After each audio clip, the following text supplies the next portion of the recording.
ग्राम पंचायत भिकारीपुर क्षेत्र को सिर्फ नर्क ही बनाया है प्रधान मोहम्मद खुश्तर ने। नमस्कार, आप देख रहे हैं खबर बुलंद भारत। पीलीभीत से वीरेंद्र बिष्ट की रिपोर्ट।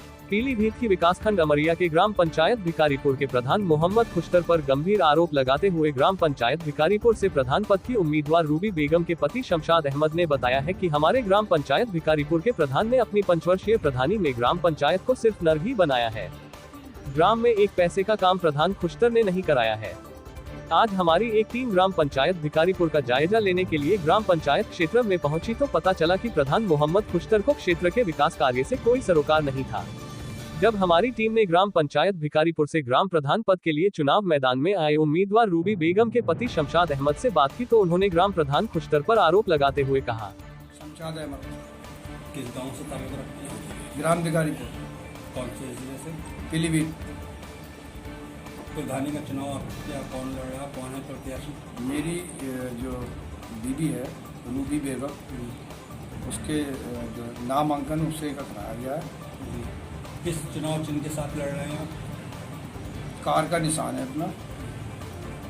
कैसा? ये जो इस समय करंट टाइम में जो प्रधान रहे खुश्तर,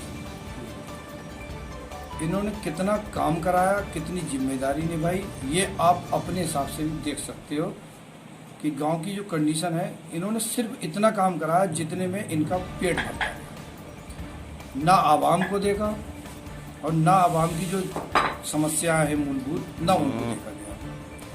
5 साल तक गांव में ये महसूस ही नहीं हुआ कि यहाँ का कोई प्रधान है नहीं। ये पूरा का पूरा काम 2 लोगों के हाथ में या 3 लोगों के हाथ में छोड़ दिया गया और प्रधान अपने कमरे में लेट के ये सब कराता रहा और गांव वालों को गलत तरीके से उन लोगों जो 3 लोग थे उन्होंने इसको काफ़ी ख़राब तरीके से बर्बाद किया। प्रधान के माध्यम से जो प्रधानमंत्री के जो योजनाएं हैं, तो प्रधान के द्वारा मुझे नहीं लगता कि कोई लाभ किसी उसको मिला होगा। वो जो लोग काम कराने वाले हैं उनके द्वारा किसी गरीब आदमी को उसका लाभ मिला हो वो अलग बात है, लेकिन प्रधान ने ये जिम्मेदारी, बिल्कुल मेरी अपनी जो सोच है और जो मेरा अपना वकार है या किरदार है, मैं मानता हूँ कि ये लैट्रिन वगैरह की ये दलाली और ये सब चीज़ें करना एक प्रधान को शोभा नहीं देती। और ये मेरे वक्त में इंशाल्लाह अगर मुझे परवरदिगार आलम ने नवाजा तो ये सब चीज़ें नहीं होंगी। जैसे कि आपके यहाँ सड़कें और एक समस्या, सबसे बड़ी समस्या जल भराव की, जिसके लिए जल भराव के कारण बरसात के दिनों में जो स्कूली बच्चे हैं उनको आने जाने में बहुत बाधा होती है। ये समस्या बरसात में ही नहीं, करंट टाइम में आप देखोगे तो नालियाँ अभी भी कीचड़ से बजा रही हैं। उसकी वजह सिर्फ ये है जो पानी का बाहर निकास है वो बिल्कुल ब्लॉक है। कहीं कोई नाला ऐसा नहीं बनाया गया, किसी खकरा में डाल दिया, पीछे आगे खकरा है, पीछे देवान है, कहीं किसी ऐसी जगह डाल दिया जाए जिससे पूरे गांव के पानी का जो सही निकास है वो हो जाए। सब ब्लॉक है। क्या उम्मीद की जा सकती है आप कामयाब होते हैं तो सबसे पहले इन कामों पर ध्यान देंगे? बिल्कुल बिल्कुल, ये सच्चाई है कि सबसे ज़्यादा जरूरी है वो पानी की समस्या है। अच्छा, जो पानी पीने की समस्या है वो भी बड़ी समस्या है। एक समस्या यहाँ पर बहुत गंभीर जो देखी जाती है वो स्वास्थ्य को लेकर है। यहाँ पे बिल्डिंगें तो बनी हुई पाई गई हैं मगर सेवाएं नहीं है। देखिए, सेवा ना होने की वजह है प्रशासनिक जो काम होती हैं वो सर जिम्मेदारी होती है एक प्रधान की।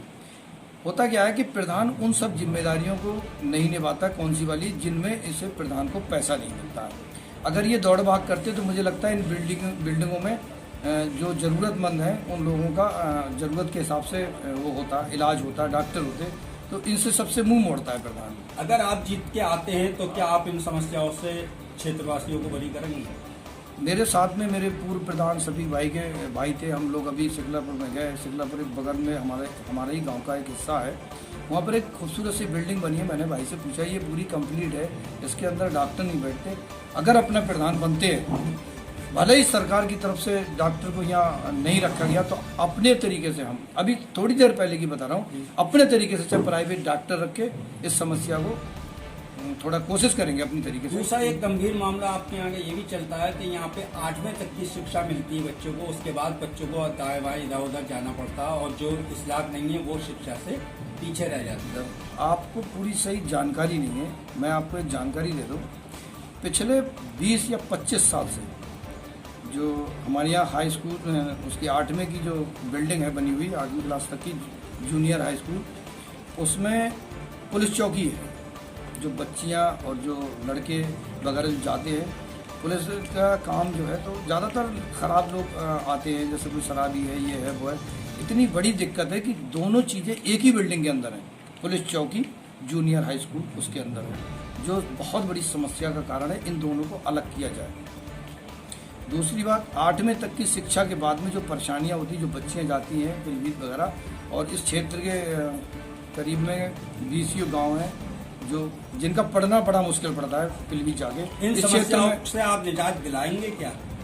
अगर प्रधान के हाथ में ये सब चीज़ें हैं तो मैं समझता हूँ ये मुमकिन है, और शासन साथ देगा तो मैं पूरी कोशिश करूँगा ये समस्या दूर की जाए। एक मामला और सामने आता है, जैसे पूरे क्षेत्र में इस समय जल स्तर गिरता चला जा रहा है और पानी साफ सुथरा नहीं आ रहा है, जिसके कारण से बीमारी पनप रही है। उसके लिए क्या व्यवस्था है? उसके लिए जो व्यवस्था है, देखिए हमारे पास में कम से कम हमारे अपने गाँव में चारों तरफ तालाब हैं। तालाब बिल्कुल खाली रह जाते हैं, जिससे जल स्तर वो बेस ही वही है कि हमने अपने पानी को, बरसात के पानी को स्टोर ना करके उसको बहा दिया। स्टोर होने से पानी जल स्तर बना रहता है, तालाब खाली रह जाते हैं, जिससे जल स्तर नीचे चला जाता है। उन तालाबों को पानी का जो रुख है सैलाब उसका बरसात का, उनमें उनको मोड़ा जाए, उन तालाबों को पूरी तरीके से भर दिया जाए। अब आप अपने वोटरों से, जो मतदाता हैं आपके क्षेत्र के, जी, उनसे क्या अपील करना चाहते हैं हमारे माध्यम से? मैं देखिए वोटर को हर बार कोई ना कोई, मेरे जैसा कहूँगा, कोई ना कोई बेवकूफ़ बना के वोट तो डाल देता है, लेकिन उसकी समस्याएं जो हैं उन पे वो गौर नहीं करता, ध्यान नहीं देता। ज़्यादातर लोगों का ये मानना नहीं बल्कि आदमी की, कोई ये प्रधानी को कोई कैरियर महसूस कर रहा है, कोई इसको